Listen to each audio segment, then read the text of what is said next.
Hello friends, welcome to Rajasthan Akhada. मेरा नाम है सिद्धार्थ शर्मा और हम पढ़ रहे हैं history and culture of Rajasthan. मैं आपको पढ़ा रहा हूँ आरबीएससी की किताबों से। Rajasthan board of secondary education Ajmer में है और एक लेक्चर ऑलरेडी हम इसका पढ़ चुके हैं। इंट्रोडक्शन ऑफ राजस्थान पढ़ चुके हैं। बहुत सारे एंशंट नेम्स जो राजस्थान के थे वो सारे मैं आपको कवर करा चुका हूँ। और अगर आपने वो लेक्चर नहीं देखा है तो पहले उसको कवर कीजिए। फिर हम सेकंड लेक्चर की बात करते हैं, वो है मेवाड़ राजवंश कि जो रावल शाखा है उसमें जितने भी राजा हुए, उन्होंने जो भी युद्ध लड़े, जो भी प्रगति वहां पर हुई, वो सब पढ़ेंगे। और ये सारी चीजों का रेफरेंस जो आया है वो आया है किताब से जिसका नाम है वीर विनोद।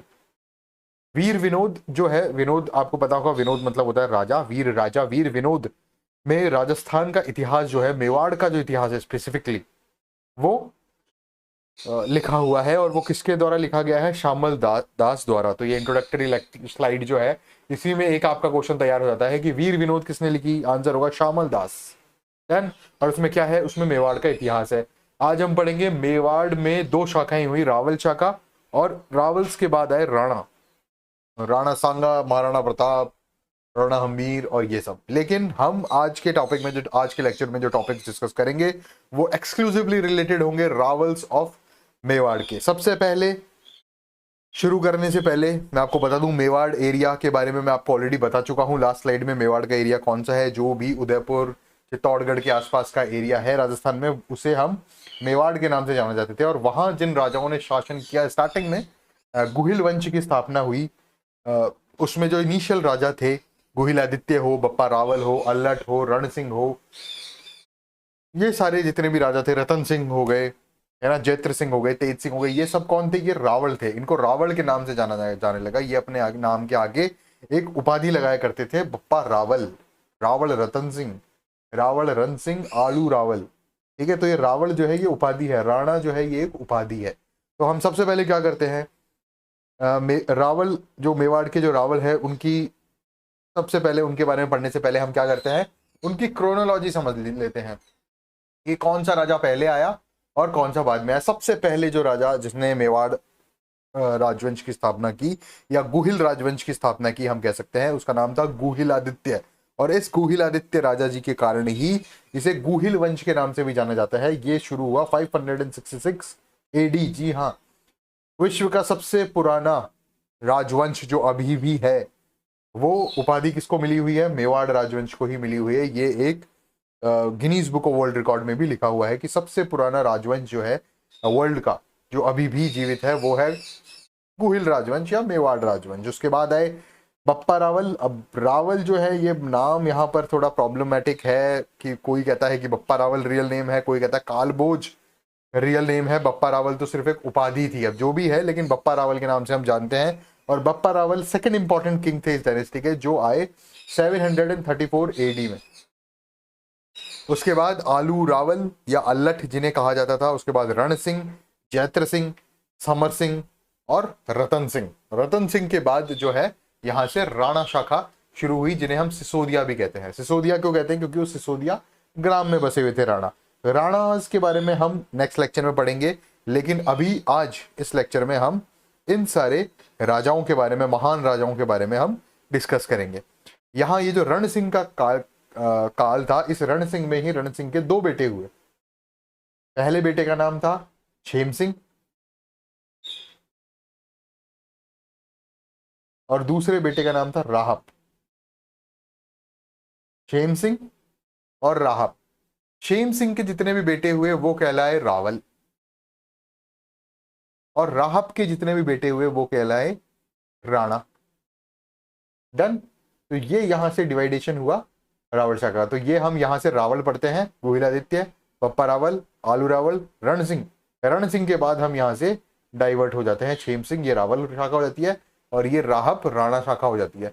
लेकिन राणा शाखा यहां से शुरू नहीं होगी, ये रतन सिंह के बाद जो राणा हमीर आए, हम राणा हमीर से शुरू करेंगे। राणा सांगा, राणा शाखा, राणा ब्रांच जो है। ठीक है, मतलब दो ब्रांच हो गई क्षेम सिंह। अब क्वेश्चन पूछा जा सकता है, कौन सा, क्या क्या क्वेश्चन बनते हैं स्लाइड से मैं आपको बताता हूँ। पहला क्वेश्चन कि मेवाड़ राजवंश की स्थापना किसने की? गुहिलादित्य ने की। कब की? 566 एडी में की। महान। और फिर उसके बाद जो मेवाड़ के राजा थे वो कौन थे महान? एक बप्पा रावल 734 एडी में।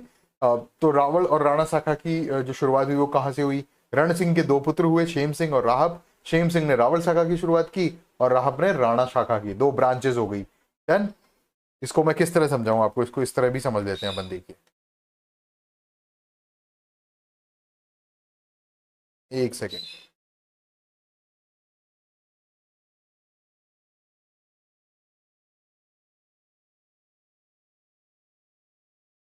क्रोनोलॉजी समझ ही रहे हैं तो फिर अच्छे से समझे ना। डन। तो यहां तक आए रण सिंह।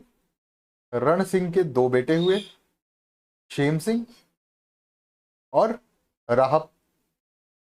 और राहब के नीचे जितने भी उनके बच्चे हुए वो कहलाए राणा, महाराणा। और शेम सिंह के जितने भी बच्चे हुए वो क्या कहलाए, रावल। डन। तो ये जो बाइफर्केशन हुआ, दोनों ब्रांचेस जो टूटी, रावल और राणा ब्रांच, ये रण सिंह के दो पुत्र शेम सिंह और राहब के कारण ये हुआ। आज के लेक्चर में हम रावल के बारे में पढ़ेंगे। सबसे पहले पढ़ते हैं कि ये गुहिल वंश की स्थापना किस तरह हुई और कहां पर हुई। ये मेवाड़ जो राजवंश है कहां पर है। ये आपको राजस्थान का नक्शा दिख रहा है। राजस्थान के नक्शे में ये जो एरिया ब्लू कलर में आपको दिखाई दे रहा है ये है मेवाड़, जिसमें आज वर्तमान समय के कौन कौन से डिस्ट्रिक्ट आते हैं, उदयपुर, राजसमंद, चित्तौड़, प्रतापगढ़। और इसके आसपास का एरिया क्या कहलाता है, मेवाड़ कहलाता है। इस मेवाड़ पे जो राजा हुए उन्हें कहते हैं गुहिलास। अब कुछ किंवदंतियों के अनुसार ये भी माना जाता है कि जो पुराने इसके राजा थे वो गुफाओं में रहते थे। गुफाओं में रहने के कारण उनको गुहिल कहा गया, आफ्टर नेम गुहिल। वो जो लोग थे, वो जो राजा थे, वो गुहिल कहलाते थे।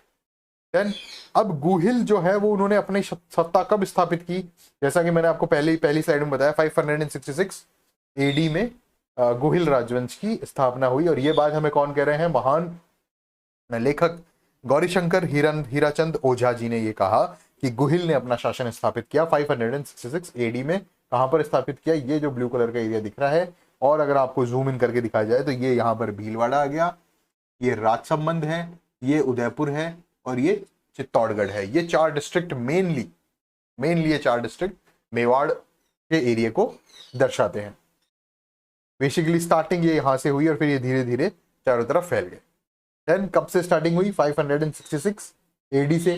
किसने शुरुआत की, गुहिल आदित्य ने शुरुआत की, गुहिल राजवंश। और उसके बाद जो नेक्स्ट इंपॉर्टेंट शासक हुआ, ऐसा नहीं कि गुहिल के बेटे थे बप्पा, नहीं, गुहिल के बाद बहुत सारे वंशज हुए लेकिन उन्होंने कोई मेन काम नहीं हुआ। लेकिन जो मेन शासक जो था गुहिल के बाद, गुहिल आदित्य के बाद, वो थे बप्पा रावल। अब ये बप्पा रावल कब अस्तित्व में आए, कब इन्होंने मेवाड़ पर सत्ता स्थापित की, इन्होंने सत्ता स्थापित की 734 एडी में।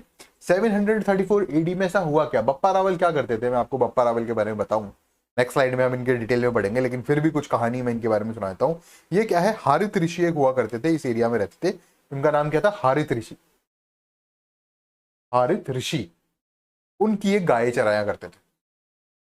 और हारित ऋषि के आशीर्वाद से ही इनको क्या मिला, मेवाड़ का राजवंश की स्थापना की। इन्होंने किसी राजा को हराया। कौन से राजा को हराया, इन्होंने चित्तौड़गढ़ पर स्थापित चित्रकूटगढ़ में रहने वाले राजा मानमोरी, मौर्य शासक थे मानमोरी जिनका नाम था, उनको इन्होंने हराया। किसने हराया, बप्पा रावल ने हराया। कब हराया, 734 एडी में हराया। 566 एडी में तो कौन थे, गुहिल थे। और 734 में कौन आ गए, बप्पा रावल। कहां से आए ये हारित ऋषि की गाय चराते थे। लेकिन चित्तौड़गढ़ में, चित्रकूटगढ़ में रहने वाले मानमोरी शासक को हराकर इन्होंने 734 एडी में अपनी सत्ता स्थापित की। और ये बात कहां लिखी हुई है, ये बात लिखी हुई है राज प्रशस्ति में। राज प्रशस्ति कहां है, राज प्रशस्ति राज संबंध लेख। राज संबंध लेख कहां पर है वो भी आपको बताता हूं। ये राज संबंध दिख रहा है आपको, ये राज संबंध डिस्ट्रिक्ट का नाम एक झील पर पड़ा हुआ है, जिस झील का नाम है राज संबंध झील। इस झील का निर्माण कराया था महाराणा राज सिंह ने। और उसी झील के नाम पर इस पूरे डिस्ट्रिक्ट का नाम पड़ा, जिस डिस्ट्रिक्ट का नाम आज हम कहते हैं राज संबंध। इस राज संबंध झील के किनारे मान लीजिए कि ये पूरी ये जो स्क्वायर है, ये एक राज संबंध झील है। तो इस झील के किनारे पर यहाँ पर एक बड़े बड़े पत्थर लगे हुए हैं और उन बड़े बड़े पत्थरों पर इंस्क्रिप्शंस है, अभिलेख जिन्हें हम कहते हैं। और उन इंस्क्रिप्शंस को क्या कहा जाता है, उस पर्टिकुलर इंस्क्रिप्शन को कहा जाता है राज प्रशस्ति। इस राज प्रशस्ति पर मेवाड़ का जो इतिहास है वो अंकित किया हुआ है। तो ये जो भी मैं इंफॉर्मेशन आपको बता रहा हूँ ये किताबों से पढ़कर बता रहा हूँ, लेकिन जो किताबें हैं उनमें ये चीजें कहाँ से आई, ये नॉलेज कहाँ से आई? कुछ हमने ली श्यामल दास की वीर विनोद से, कुछ हमने ली कीर्ति स्तंभ प्रशस्ति से, कुछ हमें विजय स्तंभ प्रशस्ति के बारे से पता चली, और कुछ चीजें सामने आई ये जैसे राज प्रशस्ति है या ये सारी चीजें हैं, इनसे ये चीजें सामने आई। और भी बहुत सारी प्रशस्तियां हैं जिनके बारे में हम आगे पढ़ेंगे, अभिलेख है जिनके बारे में हम पढ़ेंगे।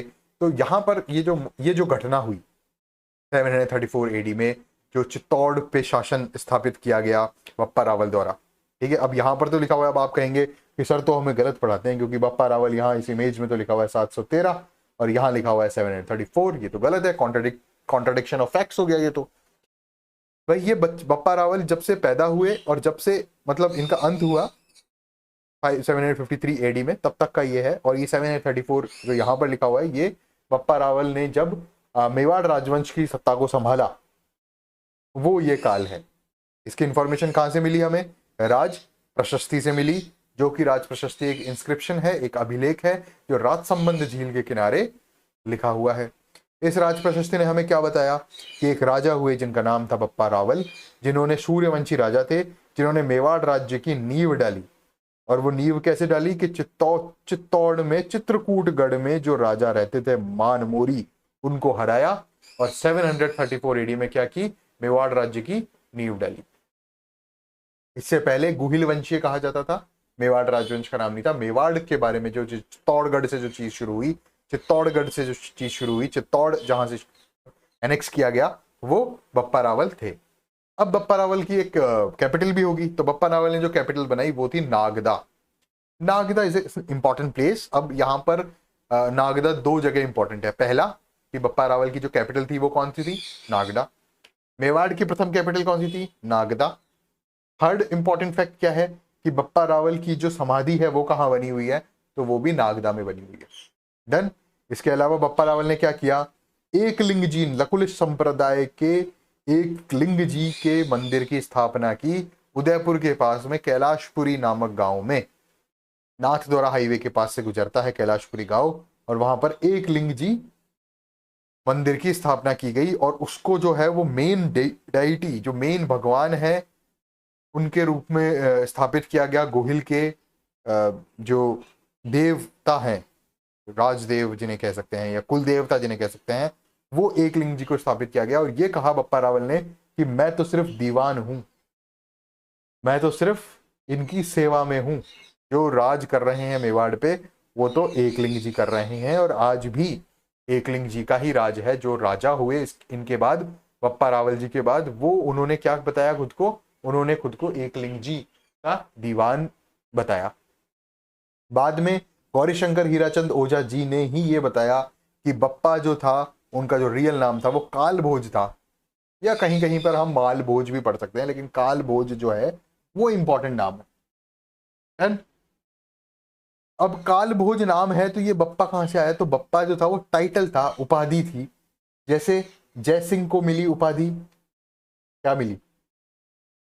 जयसिंह को उपाधि मिली सवाई की, कि वो सवाए हैं। सवाए मतलब एक से ज्यादा, कि मतलब व्यक्ति एक ही है लेकिन गुण उनमें एक से ज्यादा है, तो उनको सवाई कहा गया। तो ये नाम क्या है? नाम है जयसिंह, और ये सवाई जो है ये उपाधि है। ठीक है। तो उसी तरीके से बप्पा रावल जो था वो एक टाइटल था, वो एक उपाधि थी, जबकि कालभोज जो है वो एक रियल नाम था। डन। आगे चलते हैं। आगे वीर विनोद में क्या लिखा हुआ है वो पढ़ते हैं। अभी तक तो राज प्रशस्ति की बातें हो रही थी। वीर विनोद में क्या लिखा हुआ है? श्यामल दास जी ने वीर विनोद में ये लिखा कि बप्पा तो किसी का नाम था ही नहीं। डन। तो यहां पर जो श्यामल दास जी कह रहे हैं वो ही वहां हीरानंद ओझा जी कह रहे हैं। क्या कह रहे हैं? वीर विनोद के अनुसार कह रहे हैं कि Bappa was not anybody's name, Bappa तो किसी का नाम था ही नहीं, ये तो सिर्फ एक टाइटल था। अब ऐसा भी माना जाता है कि बप्पा जो थे वो मानमोरी की सेवा में लगे हुए थे। मानमोरी जो शासक था पहले 734 एडी से पहले जो शासक था वो कौन था? चित्रकूटगढ़ में। चित्तौड़गढ़ तो अब नाम पड़ेगा, पहले चित्रकूटगढ़ था। कौन थे? मानमोरी थे। और जब फॉरेन आर्मी ने बाहर से अटैक किया, विदेशी आक्रमण जब हुए, तो बप्पा रावल ने एक चैलेंज लिया और उनको कहां तक खदेड़ा, सिंध तक। सिंध मतलब पाकिस्तान से भी आगे तक, ठीक है। और अब यहां पर क्या है, मैं आपको कुछ एक्स्ट्रा फैक्ट्स बताऊंगा जो ये जैसे ऑथेंटिक सोर्स से हम पढ़ रहे हैं, राजस्थान अध्ययन की बुक से मैं आपको पढ़ा रहा हूँ, राजस्थान हिस्ट्री एंड कल्चर का क्लास 10th की है, आरबीएससी बोर्ड की, ये सारे ऑथेंटिक सोर्सेज हैं। इसके अलावा बहुत सारे फैक्ट्स ऐसे होंगे जो मैं एक्स्ट्रा इंक्लूड करूंगा, ठीक है। कभी कभी एग्जाम में पूछ लिए जाते हैं या आप मेंस में आंसर लिख रहे हैं तो आप एक्स्ट्रा चीजें लिखें। अब यहां से आपने एक नाम सुना होगा, रावलपिंडी एक्सप्रेस।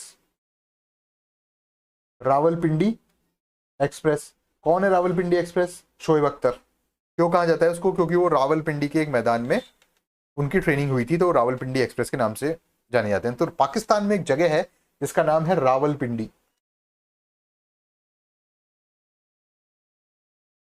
ये रावलपिंडी क्यों जगह पड़ी? जब बप्पा रावल सिंध तक, वो फॉरेन आर्मी का जब अटैक हुआ था मानमुरी जी के ऊपर, मानमुरी शासक के ऊपर 7834 एडी के से पहले, तो क्या किया गया, इन्होंने सिंध तक उनको खदेड़ा, ठीक है, और उनको अपने राज्य से बाहर निकाल दिया। लेकिन वो कहीं रुके तो होंगे, कहीं पर अपनी मैगजीन तो बनाई होगी, मैगजीन मतलब शस्त्रागार तो बनाया होगा जहां पर शस्त्र रखे होंगे, कहीं पर रुके होंगे, कहीं पर डेरा डाला होगा। ऐसा तो है नहीं कि सीधे मेवाड़ से चले और पाकिस्तान पहुंच के बीच में रुके ही नहीं, घोड़े हाथी घोड़ों से। डन। तो सिंध में जहां वो रुके, वो जगह का नाम था, उस जगह का नाम क्या पड़ा? वो जगह, वो पिंड जहां पे रावल रुके, तो उस जगह का नाम हो गया रावलपिंडी। इन्होंने यहाँ पर अपने कुछ हथियार छोड़े, कुछ तलवारें, कुछ भाले, घोड़े, हाथी, ये सब यहाँ पर उन्होंने उस टाइम अपना एक पिंड बनाया, अपनी एक जगह बनाई, एक प्लेस जो पाकिस्तान में आज भी फेमस है रावलपिंडी के नाम से। वो इसीलिए फेमस है क्योंकि बप्पा रावल वहां जाकर रुके थे। सीवी वैद्य एक हिस्टोरियन है जिन्होंने चार्ल्स मार्टेल से भी इनकी तुलना की है, क्योंकि चार्ल्स मार्टेल जो थे वो फ्रेंच कमांडर थे और वो पहले ऐसे कमांडर थे जिन्होंने यूरोप में मुस्लिम्स को डिफीट दी थी, हराया था, शिकस्त दी थी। देन तो ये सीवी वैद्य जी ने, अब ये पूछा जा सकता है कि सीवी वैद्य जी ने किसको चार्ल्स मार्टेल से कंपेयर किया? तो भाई बप्पा रावल को किया, ठीक है, बप्पा रावल जी को किया। और किससे कंपेयर किया ये भी पूछा जा सकता है, चार्ल्स मार्टेल ने किया। किसने किया? सीवी वैद्य जी ने किया, हिस्टोरियन थे। देन तो ये हमने सारी चीजें पढ़ी, बप्पा रावल जो मेवाड़ राजवंश के फर्स्ट जो किंग थे उनके बारे में हमने पढ़ा। इसके अलावा और फैक्ट्स मैं आपको दे सकता हूं, यहाँ पर बहुत सारी चीजें हैं, लेकिन इंपॉर्टेंट चीजें मैं ऑलरेडी आपको बता चुका हूं। डन। एक इंपॉर्टेंट फैक्ट और है कि बप्पा रावल ही वो थे जिन्होंने गोल्ड कॉइन्स यहां पर सबसे पहले चलाए थे। ये एक इंपॉर्टेंट फैक्ट है जो यहां पर कवर इस बुक में नहीं हुआ, और ये रावलपिंडी वाला भी एक फैक्ट है ही। तो ये सारी चीजें आप याद रखनी है, ये फैक्ट है, सीधे सीधे पूछे जा सकते हैं। जैसे यहाँ क्या क्वेश्चन पूछा सकता है कि मेवाड़ राजवंश में सबसे पहले सोने के सिक्के किसने चलाए? 4 ऑप्शन दे देंगे। 4 ऑप्शन कौन कौन से हैं? वही जो मैंने आपको क्रोनोलॉजी बताई, उसी क्रोनोलॉजी में आपसे 4 ऑप्शंस दे दिए जाएंगे। डन। आगे चलते हैं। नेक्स्ट राजा कौन आते हैं? नेक्स्ट राजा आते हैं जैत्र सिंह। लेकिन जैत्र सिंह से पहले अगर कुछ राजा हैं 2-3, वो मैं आपको बता देता हूं कि जैसे अल्लट एक राजा हुए जो बप्पा रावल के बाद थे। ये बुक में मेंशन नहीं है, लेकिन हम यहाँ पर थोड़ा सा डिस्कस कर लेते हैं अल्लट के बारे में, जिनको जनरली क्या कहा जाता था? आलू रावल। आलू रावल भी इनका नाम था, वही उपाधि से, मतलब मेन नाम अल्लट था और आलू रावल भी इनका नाम था। इन्होंने हूण राजकुमारी, हूण प्रिंसेस थी हरिया देवी, उनसे हरिया देवी, उनसे क्या किया था? विवाह किया था। और अब क्या हुआ कि पहले जो चित्तौड़ था, चित्तौड़ में इन्होंने बप्पा रावल जी ने अधिकार स्थापित किया। उसके बाद क्या हुआ कि अल्लट ने अपनी राजधानी किसको बनाया? आहड़ को। अब आहड़ कैसे याद रहेगा? ए से अल्लट और ए से आहड़, तो 2 राजधानियां हो गई मेवाड़ की। एक तो क्या हो गई? नागदा, और दूसरी क्या हो गई? आहड़। तो अब इसकी राजधानी कितनी है? 2 राजधानियां हैं मेवाड़ की, पहली नागदा जो बप्पा रावल जी ने बनाई और दूसरी आहड़ जो अल्लट ने बनाई। और इन्होंने ब्यूरोक्रेसी की स्थापना की, नौकरशाही की स्थापना की, और नौकरशाही अंदाज में ही ये उस दिन से जीने लगे। ठीक है, नौकरशाही ब्यूरोक्रेसी आप अच्छे से वाकिफ हैं क्या होती है। तो ये इन्होंने, अब ये क्वेश्चन क्या पूछा जा सकता है कि हूण राजकुमारी से विवाह किसने किया? अल्लट ने किया। ठीक है। नागदा पहली राजधानी किसने बनाई? बप्पा रावल ने बनाई। आहट दूसरी राजधानी किसने बनाई? अल्लट ने बनाई। और नौकरशाही अंदाज में कौन जीने लगे? तो वो अल्लट जीने लगे। और नौकरशाही की स्थापना किसने की? तो वो अल्लट ने की। डन। तो ये सारे फैक्ट थे। अल्लट जो सेकंड इंपॉर्टेंट किंग थे। उसके बाद आए रण सिंह। रण सिंह के बारे में मैं ऑलरेडी आपको बता चुका हूं कि रण सिंह के काल में 2 शाखाएं बटी मेवाड़ राजवंश की, राहब और Rawal. Done. Next important king है जैत्र सिंह।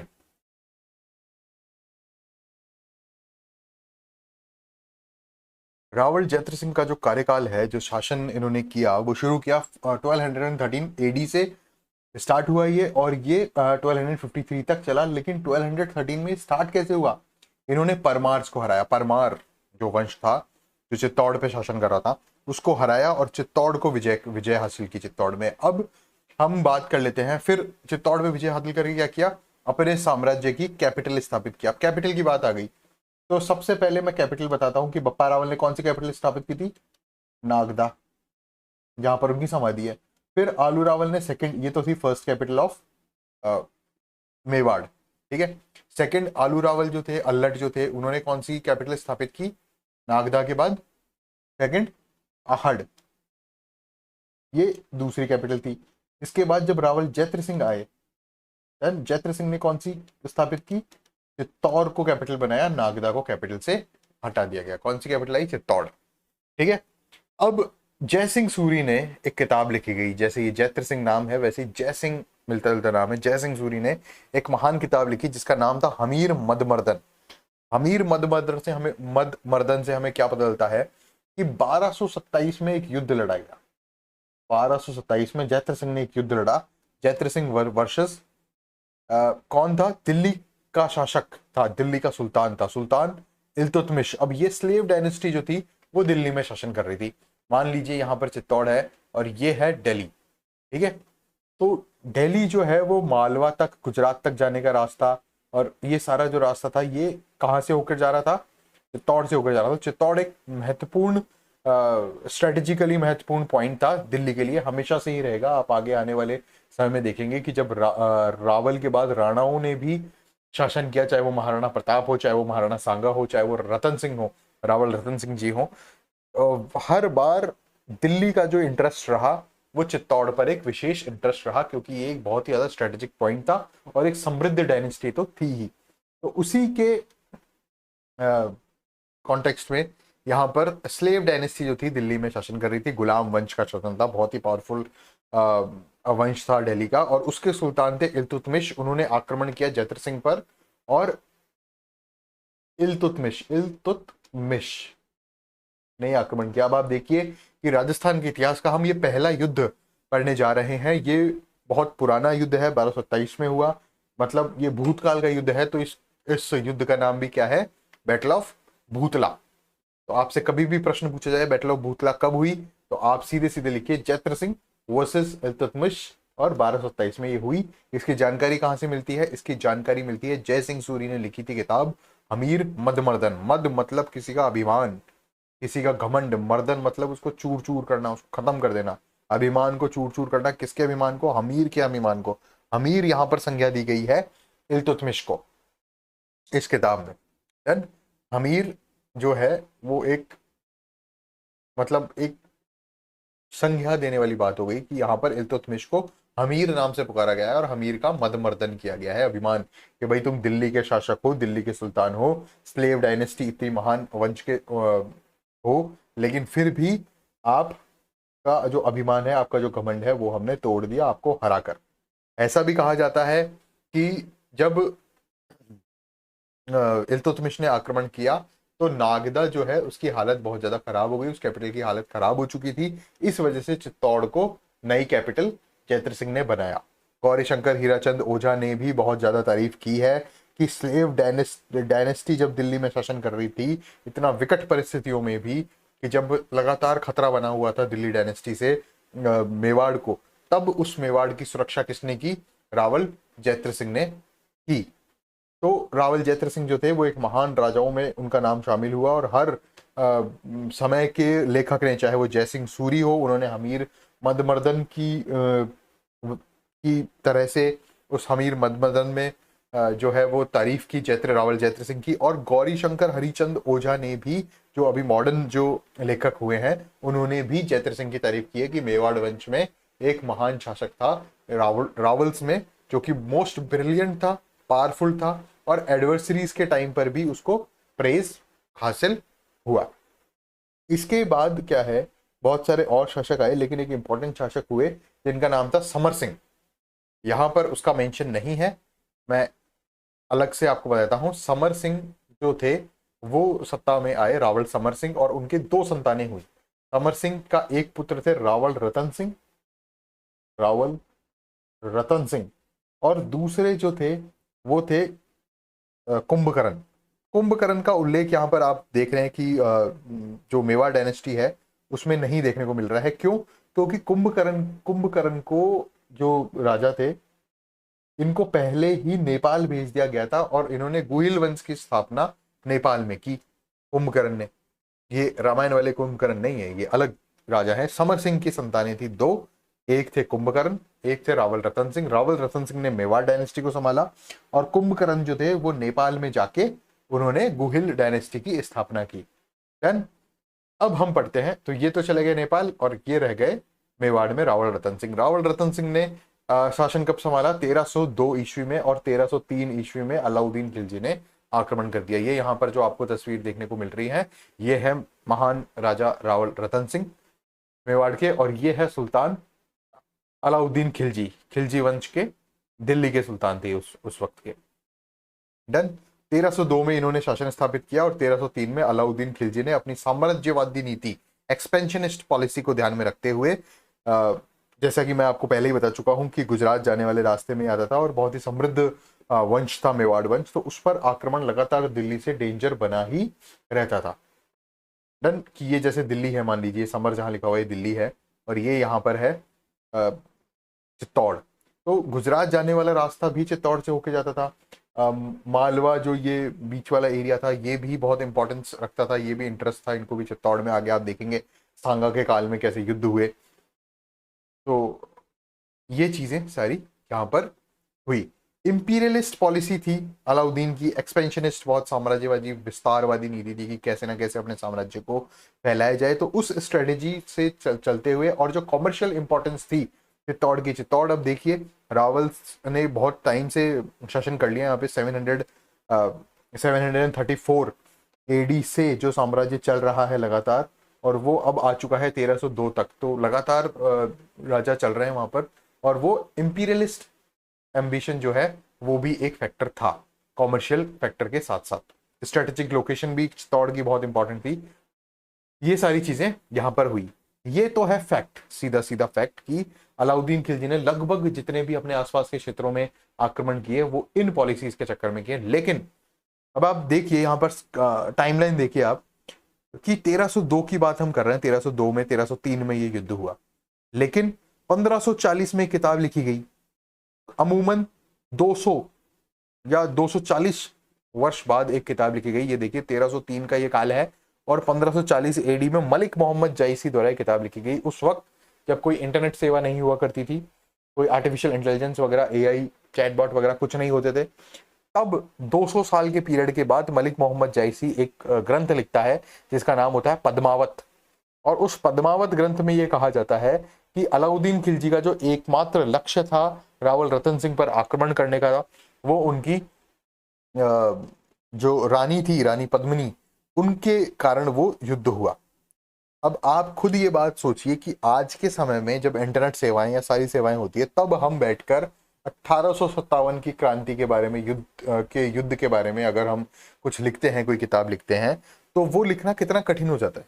मतलब उस समय, उस काल के बारे में तो लिखना बहुत आसान होता है, लेकिन 200-300 वर्ष बीत जाने के बाद आप किसी भी वृतांत के ऊपर आप कोई कहानी लिख रहे हैं, तो वो कितना टफ हो जाता है। कि 1540 में एक किताब लिखी गई पद्मावत, जिसकी स्टोरी 1303 के ऊपर बेस्ड थी।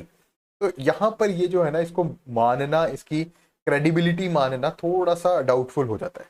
लेकिन हाँ, पद्मावत ग्रंथ में ये लिखा हुआ है, मलिक मोहम्मद जायसी ने लिखा है, और इसके ऊपर आपको सबको पता है कि मूवी भी ऑलरेडी बन चुकी है।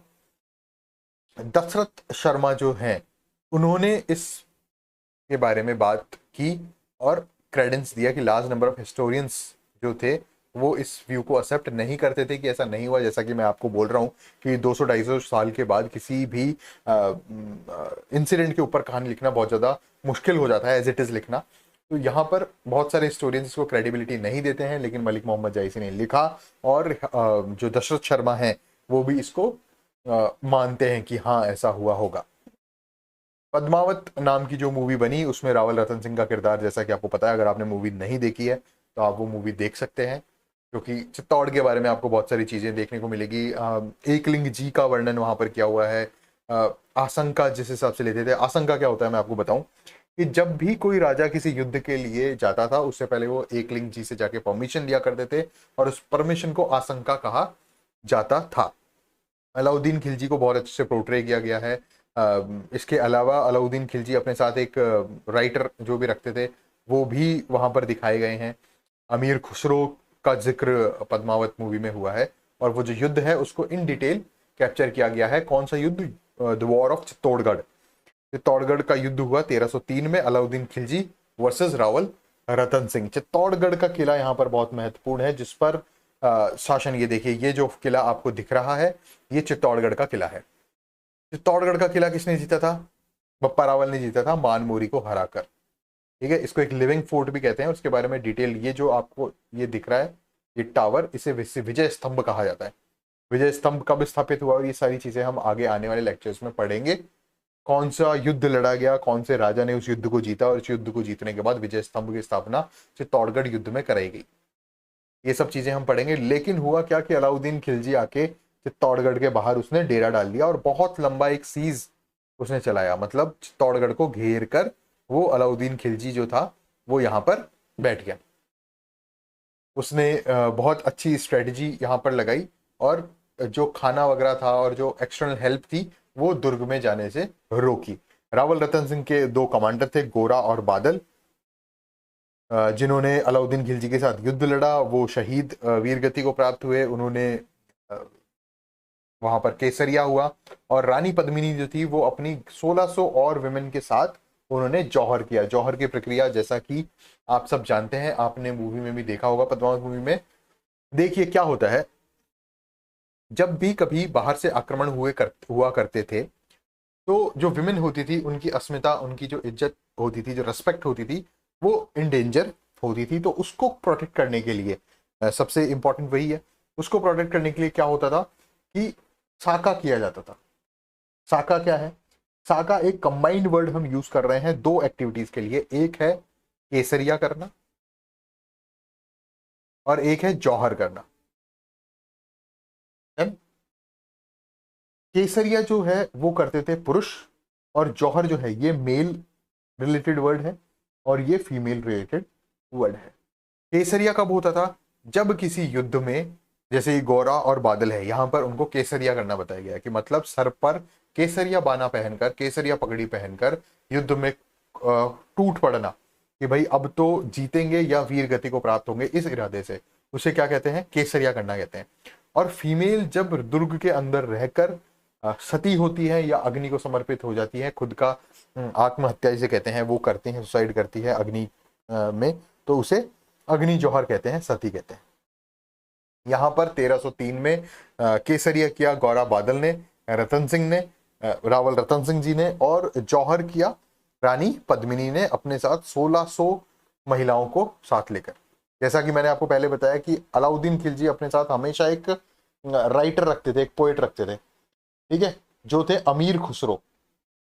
अमीर खुसरो, अमीर खुसरो ने किताब लिखी खजाइन उल फुतूह। ये किताब जो आप देख रहे हैं ये किताब कौन सी है? खजाइन उल फुतूह, ठीक है, जिसमें एक शॉर्ट हिस्ट्री है अलाउद्दीन खिलजी के जो शासनकाल है उसके बारे में, उसने जितने भी युद्ध लड़े उनके बारे में। तो ये जो युद्ध यहाँ पर लड़ा गया, इस युद्ध के बारे में पूरी तरीके से डिस्क्राइब किया गया, क्योंकि अमीर खुसरो भी अलाउद्दीन खिलजी के उस दिन साथ थे जिस दिन ये युद्ध लड़ा गया, जिस दिन ये साका हुआ, जिस दिन केसरिया हुआ।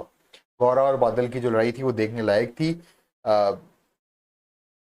इनके सर धड़ से अलग हो चुके थे, लेकिन फिर भी जो धड़ था वो युद्ध लड़ रहा था सिर्फ अपनी मातृभूमि के लिए। तो ये बहुत ही मतलब एक देशभक्ति वाली भावना जो है यहाँ पर उस सीन को देखने को मिलती है, और बहुत ही अच्छे से उस सीन को पोर्ट्रे किया गया है पद्मावत मूवी में। वो मूवी देखने लायक है। अगर आप इस पूरे इंसिडेंट में इंटरेस्ट रखते हैं, आपके पास थोड़ा सा समय है, तो वो आप मूवी जरूर मैं आपको रिकमेंड करूंगा कि वो आप देखिए। अमीर खुसरो को भी वहां दिखाया हुआ है, और ये अमीर खुसरो जो किताबें लिख रहे थे उस उन किताबों को भी दिखाया है। ये जो खजाइन उल फतू उन्होंने लिखा, जिसमें अलाउद्दीन खिलजी के शासनकाल के बारे में बताया हुआ है, तो ये सारी चीजें वहां पर हुई। और ये कोर्ट हिस्टोरियन थे, ये अलाउद्दीन खिलजी के दरबार में रहा करते थे और सारी चीजें डॉक्यूमेंट किया करते थे। डन। तो इस तरह से ये सारी चीजें यहाँ पर हुई। रावल रतन सिंह जो है वो वीर गति को प्राप्त हुए, और अलाउद्दीन खिलजी ने किले को फतेह किया, दुर्ग को फतेह किया। और रानी पद्मिनी जो है वो 1600 स्त्रियों के साथ उन्होंने अग्नि जौहर यहाँ पर किया। ये सारी बातें हमें कहाँ सुनने को मिली? ये सारी बातें हमें देखने को मिली खजाइन उल फतू नाम की जो किताब लिखी अमीर खुसरो जी ने। आगे चलते हैं।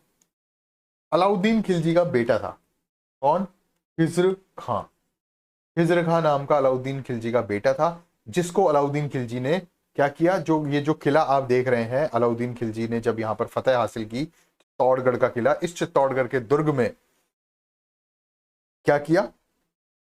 कब्जा कर लिया, इसको कैप्चर कर लिया दुर्ग को, और ये सुपुर्द किया किसको? खिज्र खां को। और उस चित्तौड़गढ़ किले का नाम बदल कर क्या कर दिया गया? खिजराबाद। डन। ये आपको याद रहेगा, ये इंपॉर्टेंट है। खिजराबाद जो है वो 1303 में किया गया था। ये जो पूरा युद्ध हुआ रावल रतन सिंह वर्सेस कौन? अलाउद्दीन खिलजी, इन दोनों के मध्य जो युद्ध हुआ वो 1303 में हुआ, जिसके अंदर गोरा और बादल ने वीरगति को प्राप्त हुए। केसरिया किया उन्होंने, केसरिया बना पहना। ये राजस्थान का एक मेवाड़ का पहला फर्स्ट साका था। ठीक है, साका मतलब वो जिसमें केसरिया भी हुआ है और जौहर भी हुआ है, अग्नि जौहर हुआ है। बेसिकली राजस्थान में एक जल जौहर भी हुआ है। वो जल जौहर जो है वो आगे हम जब रणथंबोर पढ़ेंगे, जब मैं आपको चौहान डायनेस्टी पढ़ाऊंगा, रणथंबोर के चौहान पढ़ाऊंगा, तब वो जल जौहर का जिक्र वहां पर आएगा। लेकिन अभी के लिए हम ये ध्यान में रखें कि राजस्थान का पहला मेवाड़ का जो पहला साका है, वो मेवाड़ का पहला साका जो है वो अलाउद्दीन खिलजी वर्सेस रावल रतन सिंह के मध्य हुआ। जौहर जो किया वो रानी पद्मिनी ने किया, और केसरिया किया रावल रतन सिंह जी ने, और गौरा और बादल उनके जो सैन्य कमांडर थे उन्होंने। इसी के साथ रावल रतन सिंह के साथ एक महान चैप्टर खत्म होता है। रावल ब्रांच जो होती है गुहिल डायनेस्टी की, जैसा कि मैंने आपको बताया कि रण सिंह के काल में दो चीजें हुई, शेम सिंह, दो बच्चे हुए शेम सिंह और राहब। और राहब जो है उन्होंने क्या किया? राणा शाखा की शुरुआत की, और शेम सिंह ने रावल शाखा की शुरुआत की। तो ये रावल शाखा जहां से शुरू हुई वो खत्म हुई आकर रावल रतन सिंह पर 1303 के युद्ध के बाद। इसके बाद से जो भी शासक आएंगे वो क्या कहलाएंगे? राणा कहलाएंगे। और इस वंश को कहा जाएगा सिसोदिया वंश, क्योंकि ये राहब जो है ये जाके कहाँ रह गए थे? एक गांव था जिस गांव का नाम था सिसोदिया। इस गांव में जाकर जो राणा थे वो सारे रहकर कहाँ जाकर रुके थे? सिसोदिया। तो इनको सिसोदिया वंश भी कहा जाता है। नेक्स्ट लेक्चर में हम राणा ब्रांच के बारे में पूरा पढ़ेंगे। आज हमने रावल ब्रांच जो है वो कंप्लीट कर ली है। भूतला का जो युद्ध है वो इंपॉर्टेंट है, जो कि 1227 में हुआ। कैपिटल्स जो है वो इंपॉर्टेंट है। वीर विनोद जो लिखी गई थी शामल दास के द्वारा वो इंपॉर्टेंट है इस चैप्टर में बहुत ज्यादा। खिजराबाद इंपॉर्टेंट है। 1303 का युद्ध इंपॉर्टेंट है। और भी कई चीजें जो मैं आपको बता चुका हूँ इस चैप्टर में, वो यहाँ पर खजाइन उल फतू अमीर खुसरो द्वारा लिखी गई थी। ये इंपॉर्टेंट चीजें हैं। तो इस तरह से हमने आज रावल शाखा जो है वो कंप्लीट की। ये हमने पूरी चीजें पढ़ी। जयत्र सिंह के काल में भूतला का युद्ध हुआ। समर सिंह के दो बेटे हुए, एक हुए कुंभकर्ण जो नेपाल चले गए, और दूसरे हुए रतन सिंह, रावल रतन सिंह, जिन्होंने 1303 में अलाउद्दीन खिलजी के साथ युद्ध किया। गुहिलादित्य के बारे में हम पढ़ चुके हैं। बप्पा रावल से मैंने 34 एडी ये सारी चीजें हुई। भूतला का युद्ध कब लड़ा गया? 1227 एडी में लड़ा गया। और किसके मध्य लड़ा गया? इल्तुतमिश वर्सेस जयत्र सिंह। बप्पा रावल ने आहड़ को राजधानी नागदा को राजधानी बनाई। यहाँ पर आलू रावल ने आहड़ को राजधानी बनाई, और जयत्र सिंह ने बाद में भूतला के युद्ध पश्चात इसको राजधानी बनाई चित्तौड़ को। इसी के साथ हमने आज रावल ब्रांच पूरी कंप्लीट कर ली है मेवाड़ की, लगभग मेवाड़ आधा कंप्लीट हो चुका है। नेक्स्ट लेक्चर में हम राणा शाखा पढ़ेंगे, महाराणा प्रताप, बहुत ही इंपॉर्टेंट चैप्टर होने वाला है, पूरा अच्छे से उसको कवर करेंगे हम। तो आज के लिए इतना ही, इसका रिवीजन आप करते रहिए, लास्ट लेक्चर भी रिवाइज कर लीजिए। लेक्चर 3 लेके मैं जल्दी से जल्दी आपके समक्ष उपस्थित होता हूँ। Thank you friends.